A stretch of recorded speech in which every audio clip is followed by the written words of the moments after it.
दशरथ के वहां भगवान राम वैसे ही घूम रहे। कभी की कल्पना सोचिए कि जब हमारे वहां बच्चा छोटा सा उठता है फिर गिरता है तो पिता और बाबा को कैसा लगता होगा?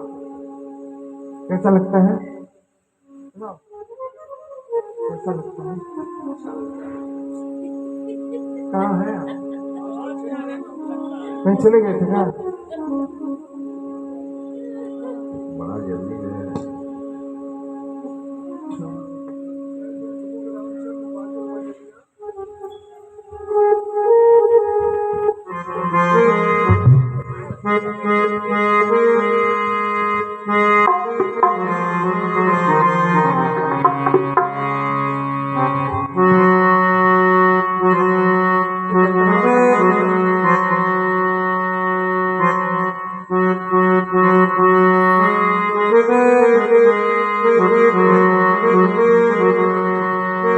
हरे ठुमकी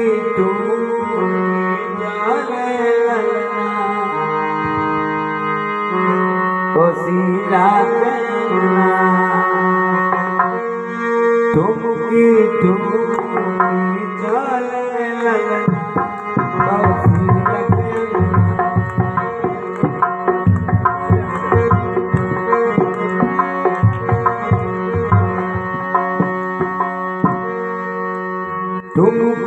ठुमकी खेले ललना कोसिला कहना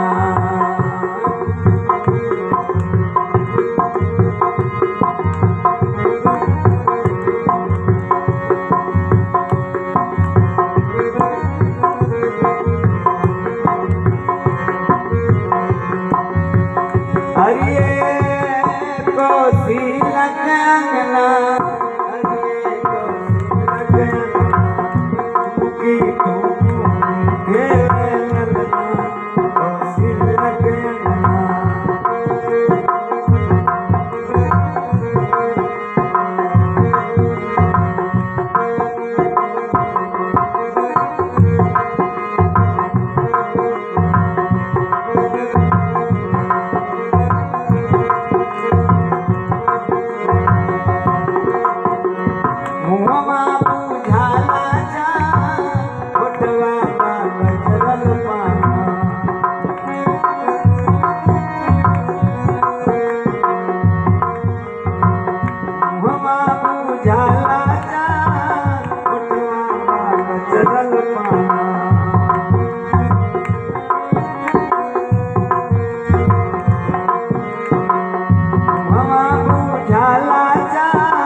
छबिला पीला जना मगना कौशिला के छबिला पीला जना मगना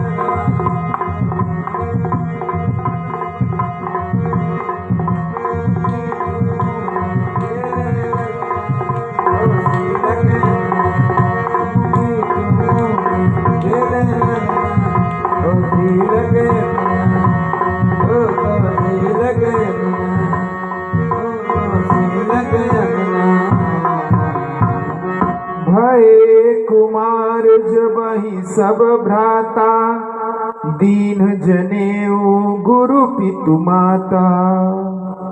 धीरे धीरे बच्चे बड़े हुए और बड़े होते हुए 8 वर्ष के होते हैं। ब्राह्मणों में 8 वर्ष से 12 वर्ष की अवस्था में यज्ञोपवीत संस्कार हो जाता है। क्षत्रिय में 12 से 14 वर्ष की अवस्था में यज्ञोपवीत होता है। वैश्य की 14 से 16 वर्ष की अवस्था में होता है। और शूद्र को गले में यज्ञोपवीत ऐसे बांध लेना चाहिए, धागा बांध लेना चाहिए, गले में कंठ बांध लेना। यह नियम है सनातन धर्म का। और सनातन धर्म के जितने भी अनुयायी हैं ये लोग इसी नियम कानून से चलते रहे। आज हमारा इसीलिए हमारे संस्कार विलुप्त हो रहे हैं। 2 संस्कार हमारे बस जीवित हैं, बाकी 16 संस्कारों में सारे संस्कार विलुप्त हो रहे हैं। 16 संस्कार हमारे जीवन से जन्म से लेके पर्यंत तक, मृत्यु पर्यंत तक ऐसी व्यवस्था है। उसमें 1 संस्कार 2 संस्कार जीवित हैं, बाकी सब विलुप्त हो रहे हैं।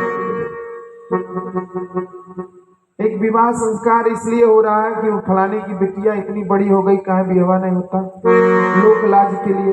फलाने का बिटवा इतना बड़ा हो गया इसलिए ब्याह हो गया। नहीं तो भाई हमारा बेटा भले कई ठो व्यवस्था बनाया हुआ है, कहेगा अभी पढ़ रहा हूं मैं, अभी हम कुछ बन जाएंगे, किस लायक बन जाएंगे तब करेंगे। तुम्हारी बिटिया कोनो बैरिस्टर हो जाएगी तब बेटी की शादी करेंगे। और एक जब आदमी मर जाता है इसलिए संस्कार कर देता है कि यह बदबू करेगा, ज्यादा दिन तक रख लेंगे तो बदबू करेगा, नहीं तो वो भी नहीं करता। 2 ही संस्कार जीवित रह रहा है, बाकी सारे संस्कार विलुप्त हो गए।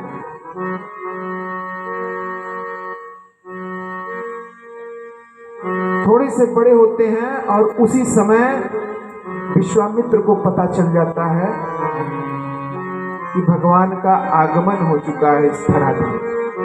ध्यान देते हैं तो कहाँ होता है, पता चलता है दशरथ के।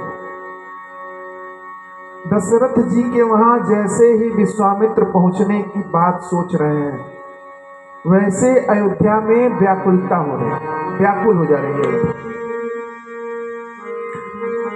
विश्वामित्र महामुनि ज्ञानी बसहि विपिन शुभ आश्रम जानी। ऐसा सोच रहे हैं कि तब मुनिवर मन कीन्ह विचारा, प्रभु अवतरहि हरहु मही भारा। इस धरती का भार हरने के लिए भगवान का अवतार हो चुका है और हमें चलना चाहिए। यह विचार बनाकर जैसे ही चलते हैं कि मुनि आगमन सुनिया जब राजा, मिलन गयो लई विप्र समाजा। पूरी अयोध्या कांप रही है विश्वामित्र के आते ही। क्यों? एक बार विश्वामित्र अयोध्या में आए थे हरिश्चंद्र के जमाने में। हरिश्चंद्र के जमाने में जब विश्वामित्र आए थे तो पूरी अयोध्या राजा विहीन करके गए थे। हरिश्चंद्र की स्थिति वो पैदा हो गई थी, पूरी अयोध्या को दान में दे दिया था स्वप्न में, और स्वप्न में ही विश्वामित्र ने सब दान ले लिया था।